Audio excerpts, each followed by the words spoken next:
അടിപൊളിയാണ്. എനിക്ക് എല്ലാവർക്കും അറിയണമല്ലേ നരയൻ വീരസിംഗ് കോംബോ വർക്കാണ്. ഇനിയൊന്നും പറയില്ലേ, എനിക്ക് എന്തായാലും ഇത് വർക്കാണ്. എല്ലാവർക്കും ഇഷ്ടപ്പെടും. ഫാമിലി ആയിട്ട് കുട്ടികളൊക്കെ ആയിട്ട് വന്നിരുന്ന് കണ്ട് ചിരിച്ച് സമാധാനമായിട്ട് ന്യൂ ഇയറൊക്കെ ആസ്വദിച്ച് ആഘോഷിച്ചു. കാരണം നമുക്ക് ആ പണ്ടുണ്ടായിരുന്ന മീര ചേച്ചിയുടെ ഒരു ഫീൽ ഉണ്ടല്ലോ, ആ കിട്ടാനുണ്ട്.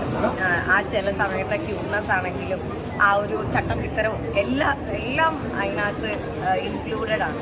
എനിക്ക് ഭയങ്കര ഇഷ്ടപ്പെട്ടു. അത് എൻ്റെ ഫേസ് കാണുമ്പോൾ തന്നെ അറിയാം, എനിക്ക് ഭയങ്കര ഇഷ്ടപ്പെട്ടു പടം. നല്ല രസമുണ്ട്. എനിക്കൊന്ന് പെൺകുട്ടികൾക്കൊക്കെ കുറച്ചും കൂടെ ഒക്കെ ഇങ്ങനെയൊക്കെ നമ്മുടെ ഫീൽഡിൽ നിൽക്കുന്നവർക്ക് കുറച്ചുകൂടെ റിലേറ്റ് ചെയ്യാൻ പറ്റും. നമ്മൾ കുറച്ച് ഓൾഡായി ഇങ്ങനെ വന്നു കഴിയുമ്പോൾ നമ്മുടെ ഇമോഷൻസിനെ കുറച്ച് കൂട്ടി അത് നമ്മൾ തുറക്കുന്ന ഒരു സിറ്റുവേഷൻ ഇത് പറയുന്നത്. അപ്പോൾ ഡെഫിനറ്റായിട്ട് എല്ലാവരും കാണാം. പെൺകുട്ടികൾ കൊണ്ടല്ല, ആൺകുട്ടികൾക്ക് കാണാം. അങ്ങനെയല്ല പറഞ്ഞത്. ബട്ട് എനിക്ക് റിലേറ്റ് ആയ കാര്യം പറഞ്ഞാണ്. നരയൻ നമുക്ക് ഇഷ്ടപ്പെട്ട കോമ്പിനേഷനാണ്. അവർ വീണ്ടും ഹിറ്റ് നമുക്ക് തരും എന്ന് തന്നെ പ്രതീക്ഷിക്കാം. പിന്നെ പപ്പേട്ടൻ്റെ ഡയറക്ഷൻ, ജിത്തു ക്യാമറ, മൊത്തത്തിൽ സിനിമ.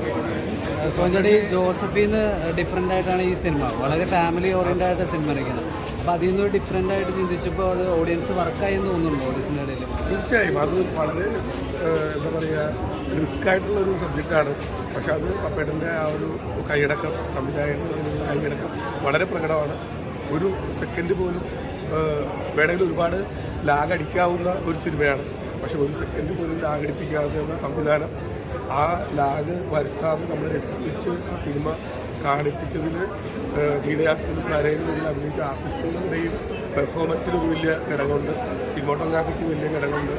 ഇതിൻ്റെ ബാക്ക്ഗ്രൗണ്ട് സ്കോറിന് അതിന് നിർണായകമായ കോൺട്രിബ്യൂഷനുണ്ട്. മൊത്തത്തിൽ കുടുംബ പ്രേക്ഷകർക്ക് തിയേറ്ററിൽ വന്നിരുന്നു അവർ കാണേണ്ട ഒരു സിനിമയായിട്ടാണ് തോന്നുന്നത്. കാരണം നമ്മുടെ ജീവിതത്തിൽ നമ്മൾക്ക് എന്താ പറയുക നിരാശ വരുമ്പോൾ അല്ലെങ്കിൽ ഇനി അങ്ങോട്ട് എന്നൊക്കെ തോന്നുമ്പോഴാണ് നമ്മൾ യഥാർത്ഥത്തിൽ ജീവിതം മനസ്സിലാക്കുന്നത്. പുതിയ തലമുറയിൽ പക്ഷേ ആൾക്കാർക്ക് മെസ്സേജിലൊക്കെ പറയുമ്പോൾ സിനിമ കാണേണ്ടത് അങ്ങനെ കരുതണ്ട. അങ്ങനെ ഒരു സ്ട്രെയിറ്റ് ബോറടിപ്പിക്കൽ മെസ്സേജ് അല്ല, ഒരു ഗംഭീര എൻ്റർടൈൻമെൻറ്റ് സിനിമ.